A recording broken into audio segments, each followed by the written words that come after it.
এসো পরম মানের মধ্যে তুলনা করার কিছু উদাহরণ করি।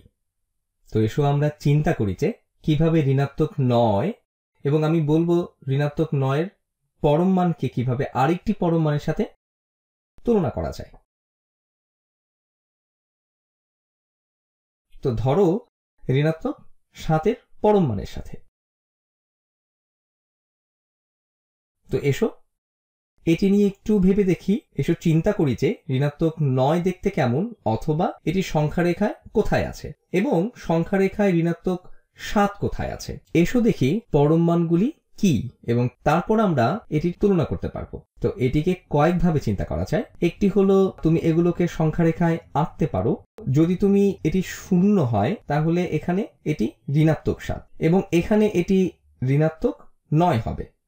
যখন তুমি একটি সংখ্যার পরম মান নাও তুমি আসলে বলছো যে এটি 0 থেকে কত দূরে আছে। এটি শূন্যের বাম অথবা ডান দিকে যেদিকে থাকুক না কেন। তো উদাহরণস্বরূপ ঋণাত্মক 9 হলো 0 থেকে 9 ঘর বাম দিকে।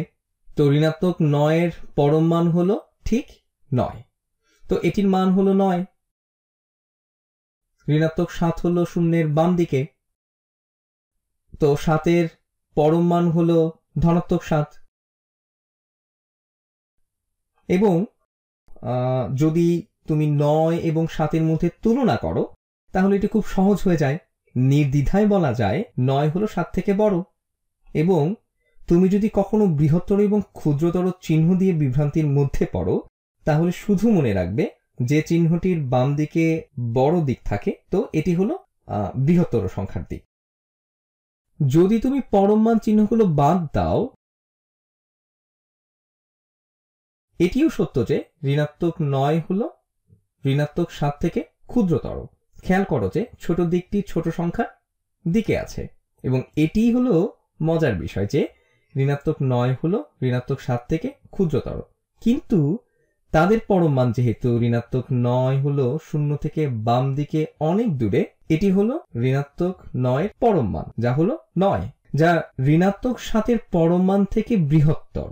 আরেকভাবে চিন্তা করা যায় যে যদি তুমি এটির সংখ্যার পরম মান নাও তাহলে এটি আসলে হলো শুধুমাত্র ওই সংখ্যাটিরই ধনাত্মক মান। তো তুমি যদি 9 এর পরম মান নাও যা 9 এর সমান, অথবা ঋণাত্মক 9 এর পরম মান যা 9 এরও সমান, উভয় সংখ্যা 0 থেকে ঠিক 9 ঘর দূরে আছে, তাহলে এটি হলো 9 যা শূন্যের ডান দিকে আছে এবং এটি হলো 9 যা শূন্যের বাম দিকে আছে। এসো আরো কয়েকটি করি। তো এসো আমরা 2 এর পরম মানের সাথে 3 এর পরম মানের তুলনা করি। তো ধনাত্মক সংখ্যার পরম মান একই হবে। তো 2 হলো 0 থেকে ডান দিকে 2 ঘর দূরে আছে, তো এটির মান 2 হবে। এবং তারপর 3 এর পরম মান, এটির মানও 3 হবে। এটি আসলে অনেক সহজ। তো এখানে 2 হলো ছোট সংখ্যা, তা পরিষ্কারভাবে বোঝা যাচ্ছে। তো সঠিকভাবে 2 হলো 3 থেকে ক্ষুদ্রতর, অথবা 2 এর পরম মান 3 থেকে ক্ষুদ্রতর। ধরো আমি একটি উপযুক্ত রং বের করার চেষ্টা করছি। ঋণাত্মক 8 এর পরম মানের সাথে 8 এর পরম মানের তুলনা করতে চাও। এভাবে চিন্তা করা যায় যে তারা উভয় 0 থেকে 8 ঘর দূরে আছে। এটি হলো 0 থেকে 8 ঘর বামে এবং এটি হলো 0 থেকে 8 ঘর ডান দিকে। তো উভয়ের মান হলো 8। ঋণাত্মক 8 এর পরম মান হলো 8, 8 এর পরম মান হলো 8। তো সঠিকভাবে বলা যায় 8 হলো 8 এর সমান। এসো আরেকটি উদাহরণ করি। এসো ধরি আমি ঋণাত্মক 1 এর পরম মানের সাথে ধনাত্মক 2 এর তুলনা করতে চাই। তো ধনাত্মক 1 এর পরম মান হলো ঋণাত্মক 1 এর ধনাত্মক মান যা হলো 1।